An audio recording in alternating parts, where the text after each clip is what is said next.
नमस्कार दोस्तों, कैसे हो? मुझे उम्मीद है कि आप लोग बहुत ही अच्छे होंगे, स्वस्थ होंगे, मस्त होंगे।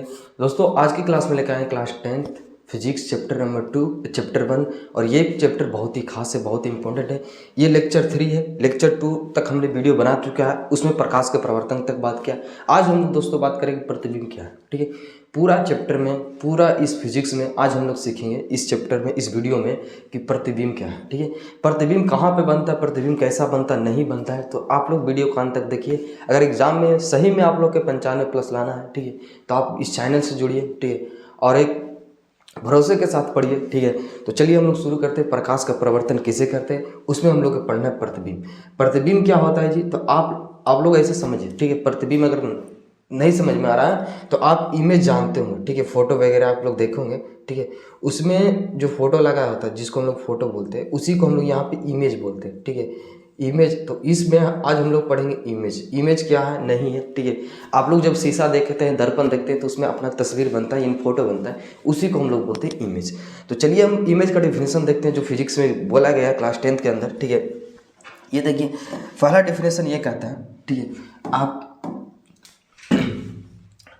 तो प्रतिबिंब किसे कहते हैं, आप पहला टॉपिक यही है जी। ठीक है, प्रतिबिंब किसे कहते हैं।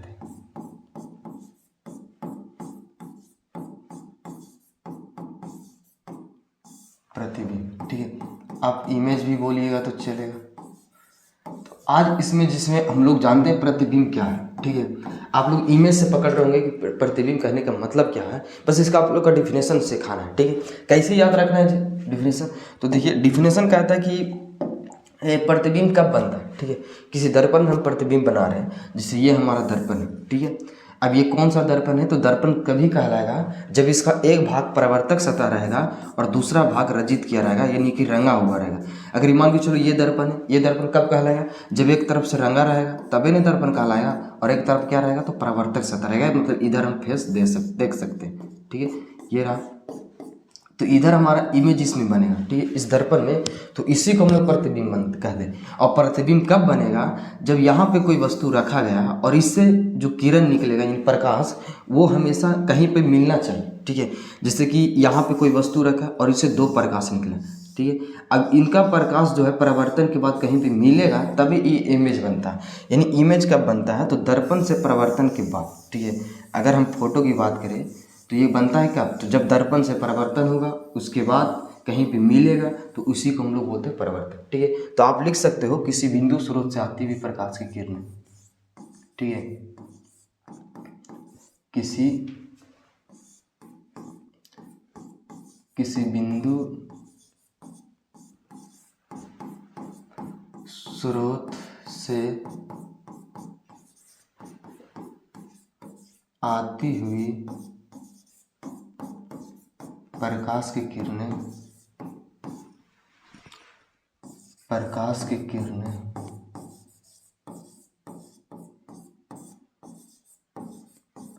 दर्पण से परावर्तन के बाद इतना आप लोग के समझ में आ गया। ठीक है, ये देखिए, कहता है कि किसी बिंदु स्रोत से आती हुई प्रकाश की किरणें दर्पण से परावर्तन के बाद, यहाँ तक आप लोग को समझ में आता है। ठीक है, मतलब किसी बिंदु स्रोत से आएगा, मान के चलिए ये हमारा वस्तु है। ठीक है, यहाँ से प्रकाश निकल रहा है और यहाँ पे हमने दर्पण लगा दिया। ठीक है, ये हमने दर्पण लगा दिया कुछ इस प्रकार।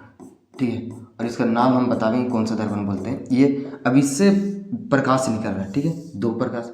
अब ये दर्पण से परावर्तन के बाद जिस बिंदु पर मिलता है, ठीक है, देखिए दर्पण से परावर्तन हो गया। अब दर्पण से परावर्तन के बाद मान के चलो इस बिंदु पर मिलता है, तो इस वस्तु का जो, मान के चलो ए वस्तु था, ए का प्रतिबिंब यहाँ पे बनेगा, ए डैश में। ठीक है, तो आप लोग क्या समझते हैं कि किसी बिंदु स्रोत से, तो ये हमारा बिंदु माने, ठीक है, इससे प्रकाश निकला, उसके बाद दर्पण से परावर्तन के बाद, यहाँ तक आप लोग समझिए। अब देखिए क्या करना, दर्पण से परावर्तन के बाद अगर जिस बिंदु पर मिलता है, ठीक है, आप लिखिएगा जिस बिंदु पर मिलता है, ठीक है, या मिलता हुआ काची होता है, मिलता हुआ प्रतीत होता है,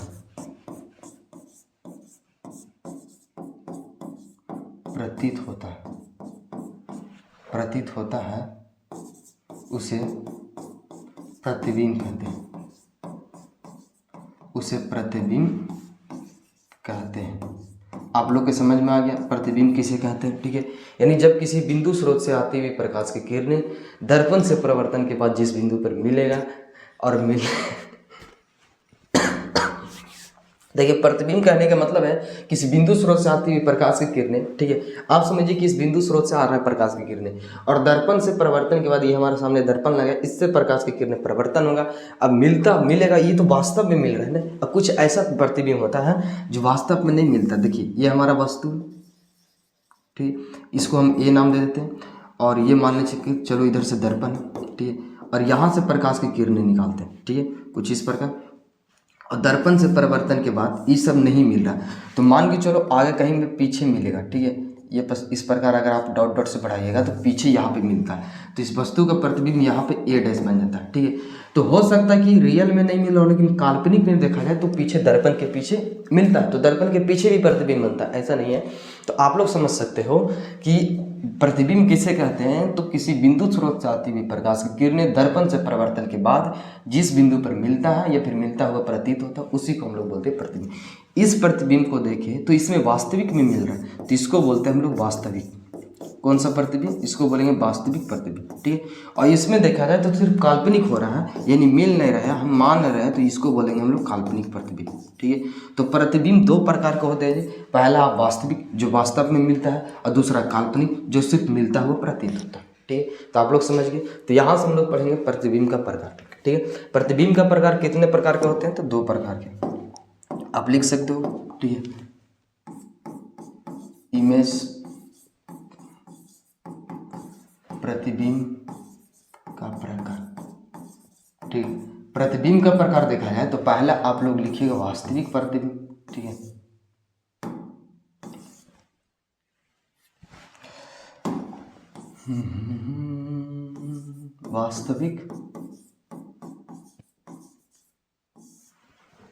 वास्तविक प्रतिबिंब किसे कहते हैं?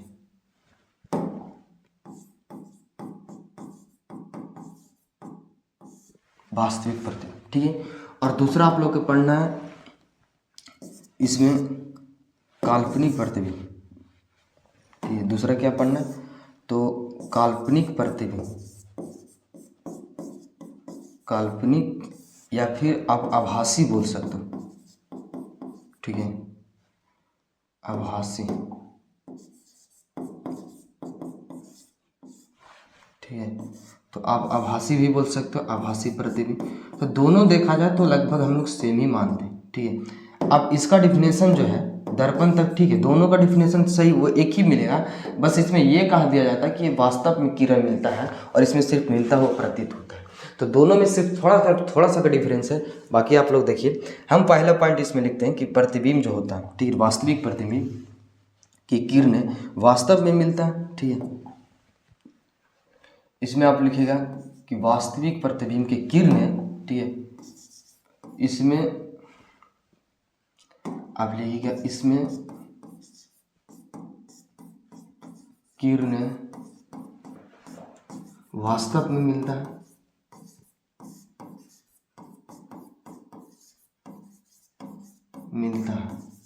ठीक है। इसी को बोलते हैं हम लोग वास्तविक प्रतिबिंब। जबकि इसमें का जो होता है तो इसमें मिलते हुए प्रतीत होता है, इसमें मिलते हुए प्रतीत होता है। इसमें आपको वास्तव में मिलेगा, बस इसमें मिलते हुए प्रतीत होगा।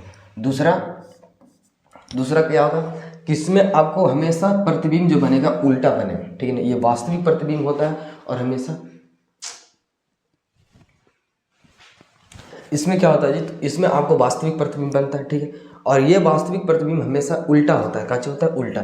तो इसमें जो प्रतिबिंब होगा, ठीक है, ये जो प्रतिबिंब बनेगा, प्रतिबिंब उल्टा होता है, वस्तु की अपेक्षा उल्टा होता है। प्रतिबिंब जो होता है उल्टा होता है, ठीक है, उल्टा होता है। तो याद रखिएगा वास्तविक प्रतिबिंब हमेशा उल्टा बनेगा और आभासी प्रतिबिंब हमेशा, इसमें प्रतिबिंब जो होता है वो सीधा होगा, ठीक है। प्रतिबिंब सीधा हुआ, सीधा होता है, ठीक है। और दोनों में क्या फ़र्क होगा, ठीक है, होता है। और देखिए इसमें क्या होता है, तो इसमें आप लोग लिख सकते हो कि वास्तविक प्रतिबिंब को हम पर्दे पर प्राप्त कर सकते हैं, ठीक है। वास्तविक प्रतिबिंब को हम पर्दे पर प्राप्त कर सकते हैं, इसको आप पर्दे पर प्राप्त कर सकते हो, पर्दे पर प्राप्त कर सकते हो, करते हैं, ठीक, कर सकते हैं, ठीक है। और जबकि आभासी प्रतिबिंब को हम पर्दे पर प्राप्त नहीं कर सकते, ठीक है। आप इतना लिखिएगा कि आभासी प्रतिबिंब को हम पर्दे पर प्राप्त नहीं कर सकते, ठीक है। तो ये हो गया कि आभासी प्रतिबिंब को, ये वाला प्रतिबिंब को पर्दे पर प्राप्त नहीं कर सकते हैं, ठीक है। तो ये आप लोग समझिए कि प्रतिबिंब जो होता है, ये वास्तविक प्रतिबिंब हमेशा सीधा बनेगा, इसको आप पर्दा पर प्राप्त कर सकते। पर्दा पर कहने का मतलब है आप टीवी देखते हैं, ठीक है, सिनेमा हॉल देखते हैं, उसमें पर्दे पर टीवी चलाया जाए तो उसमें जो इमेज बनता है या फिर स्क्रीन पर हो गया, वो वास्तविक प्रतिबिंब बनता है। और काल्पनिक प्रतिबिंब आप दर्पण में देखते होंगे, शीशा, ठीक है, समतल दर्पण जो नाई के यहाँ लगा रहता है, घर में भी लगा रहता है, उसमें जो प्रतिबिंब बनता है वो काल्पनिक होता है। और वो क्या होता है कि इसको हम पर्दे पर प्राप्त नहीं कर सकते, जबकि पर्दे पर प्राप्त करना है तो कौन सा प्रतिबिंब, तो आप वास्तविक प्रतिबिंब। यहाँ से ऑब्जेक्टिव पूछता है कि वास्तविक कौन सा प्रतिबिंब को आप पर्दे पर प्राप्त कर सकते हैं, तो आपका क्वेश्चन आएगा वास्तविक प्रतिबिंब को, ठीक है। कौन सा प्रतिबिंब को आप काल्पनिक प्रतिबिंब कहते हैं, कौन सा प्रतिबिंब को आप पर्दे पर प्राप्त नहीं कर सकते हो, तो वो आता है काल्पनिक प्रतिबिंब, ठीक है।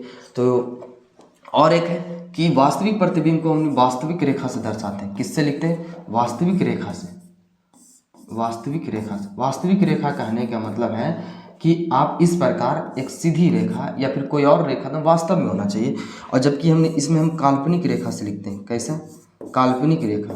काल्पनिक रेखा कहने का मतलब है, काल्पनिक रेखा कहने का मतलब कि आप टूटी फूटी हुई रेखा बोलिएगा तो चलेगा, ठीक है, टूटी रेखा से लिखते हैं, ठीक है, टूटी रेखा से लिखा जाता है, ठीक है, दर्शाया जाता है। जैसे टूटी रेखा कहने का मतलब आप ऐसे से डॉट डॉट देते हैं ना, तो ये हमारा टूटी रेखा हो गया, ठीक है। तो ये समझते हैं कि वास्तविक प्रतिबिंब और काल्पनिक प्रतिबिंब में दोनों में डिफरेंस। यहाँ से बहुत सारे क्वेश्चन बनता है ऑब्जेक्टिव जो आप लोग को क्लियर होते चल रहा है। सबसे पहले कि वास्तविक प्रतिबिंब किसे कहते हैं, तो वैसा प्रतिबिंब जिसका वास्तव में वैसा किरण वहाँ जिसका प्रतिबिंब जो दर्पण से प्रवर्तन के बाद वास्तव में मिलता है उसको बोलते हैं वास्तविक प्रतिबिंब। काल्पनिक प्रतिबिंब सिर्फ मिलते हुए प्रतीत होगा, ठीक है। ऑब्जेक्टिव तो पहले यहाँ से बन गया। दूसरा कि प्रतिबिंब उल्टा किस में होता है, तो वास्तविक प्रतिबिंब होता है। प्रतिबिंब सीधा किस में होता है, काल्पनिक प्रतिबिंब में। अब किसको, कौन सा प्रतिबिंब को, वास्तविक प्रतिबिंब को, कौन सा प्रतिबिंब को पर्दे पर प्राप्त कर सकते हैं, तो वास्तविक को, और कौन सा नहीं, तो काल्पनिक को, ठीक है। किसको वास्तविक रेखा से दिखाया जाता है, वास्तविक प्रतिबिंब, किसको काल्पनिक रेखा, टूटी फूटी रेखा से दर्शाया जाता है, तो काल्पनिक प्रतिबिंब को, ठीक है। यहाँ तक था। अब हम लोग सीखते हैं कि समतल दर्पण पर बना प्रतिबिंब, ठीक है, ये यही था। अगला टॉपिक है कि समतल दर्पण द्वारा बना प्रतिबिंब क्या, ठीक है।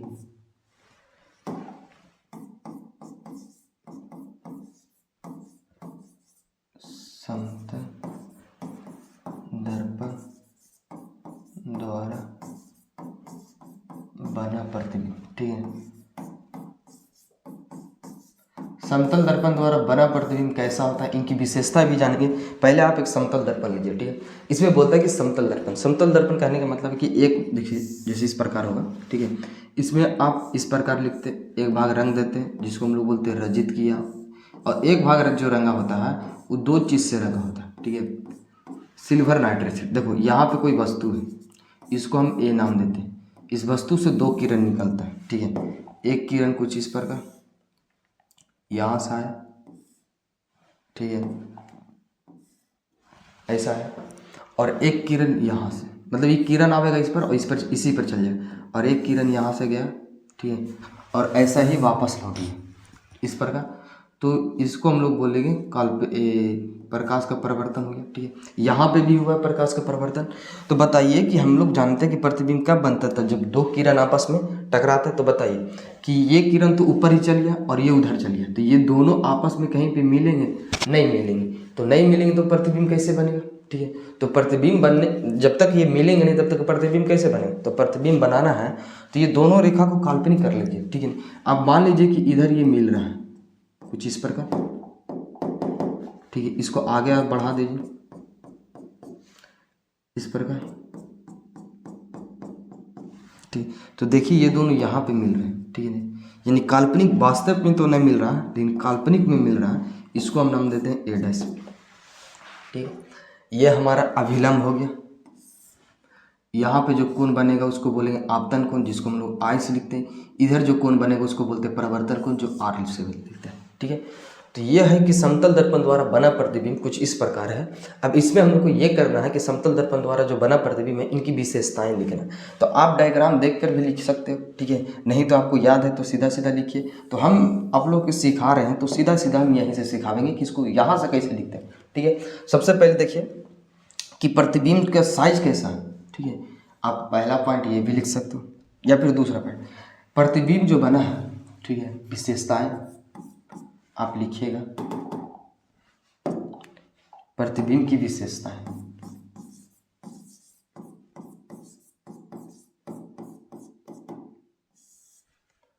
ठीक है। पहला पॉइंट पर आप लिखिएगा कौन प्रतिबिंब दर्पण के पीछे बना, ठीक है। प्रतिबिंब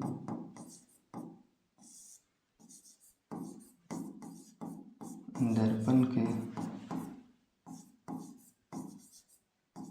पीछे बना। प्रतिबिंब किसके पीछे बना? तो दर्पण के पीछे। दूसरा पॉइंट कहाँ चाहिए? प्रतिबिंब कहाँ बना जी? दर्पण के पीछे। दूसरा पॉइंट प्रतिबिंब का साइज और वस्तु का साइज दोनों का साइज बराबर है। तो आप लिख सकते हो कि प्रतिबिंब का आकार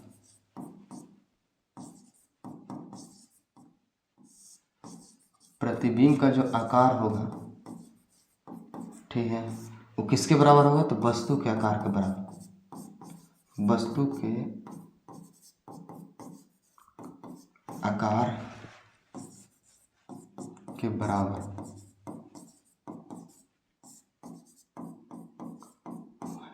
होता है। देखिए दूसरा पॉइंट आप लोग को समझ में आ गया कि प्रतिबिंब का आकार जो होगा उतना ही वस्तु के आकार होता है। किसमें? समतल दर्पण में। आप यहाँ से दो ऑब्जेक्टिव लेके जा सकते हैं। किस दर्पण में प्रतिबिंब दर्पण के पीछे बनता है? तो आप लिखिएगा समतल दर्पण में, ठीक है। किस प्रतिबिंब में कौन सा दर्पण में प्रतिबिंब का आकार और वस्तु का आकार दोनों बराबर होता है? तो समतल दर्पण, ठीक है। इतना। तीसरा पॉइंट लिख सकते हैं कि वस्तु हम जितना आगे रखते हैं, ठीक है, दर्पण के जितना आगे रखेंगे वस्तु उतना ही दर्पण के पीछे कौन बनेगा? तो प्रतिबिंब बनेगा, ठीक है। तो आप लिख सकते हैं कि वस्तु दूरी बराबर प्रतिबिंब की दूरी। देखिए दर्पण से वस्तु की जितना दूरी है उतना ही दूरी किसका? तो प्रतिबिंब की दूरी। तो तीसरा पॉइंट लिख सकते हैं कि वस्तु दूरी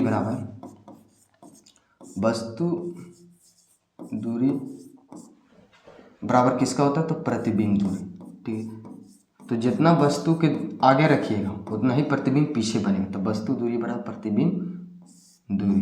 तो आप इसको और अच्छे से लिख सकते हो कि वस्तु को जितना आगे रखने पर प्रतिबिंब की दूरी उतना ही होता है, ठीक है, दर्पण उतना ही के पीछे बनता है। उसके बाद चौथा पॉइंट का है तो ये जो प्रतिबिंब है वो पार्श्विक रूप से उल्टा बनता है, ठीक है।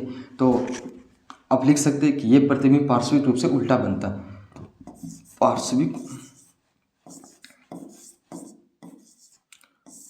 रूप से काचे होता है? तो उल्टा होता है। ये पार्श्विक रूप क्या से समझिए। देखिए पार्श्विक रूप कहने का मतलब है कि आप किसी समतल दर्पण में देखते हैं, ठीक है, तो अब जब सामने खड़ा होते हैं, ठीक है, तो उसमें आप देखते हैं कि दायां हाथ खड़ा करते हैं तो आपको लगता है कि बायां हाथ खड़ा हुआ है, ठीक है।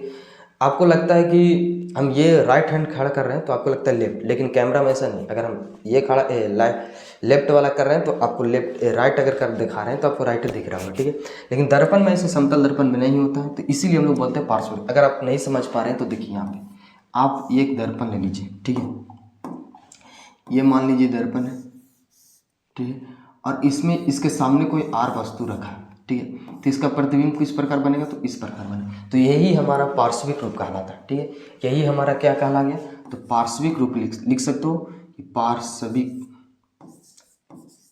ठीक है, पार्श्विक रूप है, ठीक है, उसी को हम लोग बोलते हैं पार्श्विक। पंचवां पॉइंट आप क्या लिखिएगा? तो पंचवां पॉइंट लिखिएगा कि ये प्रतिबिंब सीधा होता है, ठीक है। कैसा होता है? तो ये प्रतिबिंब सीधा होता है, ठीक है। और छठा पॉइंट लिखिएगा कि ये प्रतिबिंब आभासी होता है। कैसा होता है? आभासी बोलिए या फिर आप बोलिए काल्पनिक, काची बोलिए काल्पनिक, आभासी या काल्पनिक होता है। और जब ये काल्पनिक होगा प्रतिबिंब, काल्पनिक प्रतिबिंब होता है, ठीक है ना। जब ये काल्पनिक प्रतिबिंब होगा तो इसको हम पर्दे पर प्राप्त नहीं कर सकते, ठीक है। अति पर्दे पर प्राप्त नहीं कर, अतः हम इसको पर्दे पर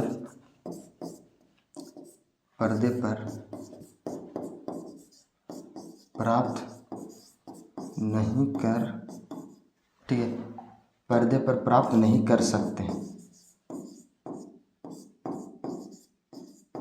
इतना आप लोग समझ गए। बस यही था कि समतल दर्पण द्वारा जो बनता है प्रतिबिंब वो कुछ इस प्रकार बनता है। सबसे पहले समतल दर्पण द्वारा जो बनेगा प्रतिबिंब उसका आप डायग्राम बना लीजिएगा, ठीक है। उसमें अब इसी डायग्राम के जरिए हम सारा बात यहाँ पे लिखे, उनकी विशेषताएं, ठीक है। पहला विशेषता है कि इस प्रतिबिंब दर्पण के पीछे बनता है। आप देख सकते हो, पहला दर्पण को देखते हुए यहाँ पे डायग्राम को देखते हुए प्रतिबिंब हमको नजर आया पीछे बन रहा है, तो पहला पॉइंट यही लिख दिया कि प्रतिबिंब दर्पण के पीछे बनता है। दूसरा पॉइंट कि देखिए प्रतिबिंब का जितना आकार होगा समतल दर्पण में उतना ही वस्तु का, जितना वस्तु का आकार होगा उतना ही प्रतिबिंब का आकार होगा। तो दूसरा पॉइंट हमने यही लिखा कि प्रतिबिंब का आकार वस्तु के आकार के बराबर होता है, ठीक है, किसी को दिक्कत नहीं। उसके बाद जितना दर्पण से वस्तु की दूरी होगा उतना ही दर्पण से प्रतिबिंब की दूरी होगा, यानी वस्तु दूरी और इसमें प्रतिबिंब दूरी दोनों बराबर होता है, ठीक है। तो यहाँ से जितना भी ऑब्जेक्टिव बनेगा मुझे उम्मीद है कि आप लोग कर लीजिएगा, ठीक है। उसके बाद देखिए, अच्छा इसको आप एक और तरीका से बोल सकते हो कि वस्तु को जितना आगे रखने पर प्रतिबिंब दर्पण को उतना ही पीछे बनता है, ठीक है। उसके बाद पार्श्विक रूप से ये उल्टा होता है। पार्श्विक रूप से कहने का मतलब आप लोग समझ रहे हैं यहाँ पे कि पार्श्विक रूप क्या होता है। अगर नहीं समझ में आता है तो आप घर में जो समतल दर्पण लगा उसमें देखल कीजिए। अगर उसमें आप देखते होंगे, डेली देखते हो, तो आपको लग रहा है कुछ उल्टा हो रहा है, सब कुछ उल्टा हो रहा है, ठीक है, तो उसी को बोलते हैं पार्श्विक रूप। तो हमने यहाँ पे एग्जाम्पल लेके एक समझा दिया कि पार्श्विक रूप होता क्या, ठीक है। उसके बाद अगला पॉइंट है कि ये सीधा होता है। ये कैसा प्रतिबिंब होता है? सीधा। अगर जो प्रतिबिंब सीधा उसको बोलते हैं आभासी या काल्पनिक प्रतिबिंब, और काल्पनिक प्रतिबिंब को हम पर्दे पर प्राप्त नहीं कर सकते। तो यही था हमारा समतल दर्पण द्वारा बना प्रतिबिंब। आगे देखिए हम लोग सीखते हैं, अगला टॉपिक है गोलीय दर्पण, ठीक है। तो आज के लिए प्रतिबिंब यहीं तक है, ठीक है। मिलते हैं अगले वीडियो में, हम लोग दर्पण के साथ मिलेंगे। अगला टॉपिक क्या है? दर्पण, ठीक है। तो आप लोग दर्पण में जुड़ने के लिए कोशिश कीजिएगा, ठीक है। आज का टॉपिक था प्रतिबिंब। वीडियो कैसा लगा आप लोग कमेंट में जरूर बताइएगा, ठीक है। मिलते हैं अगले वीडियो में। जय हिंद, जय भारत।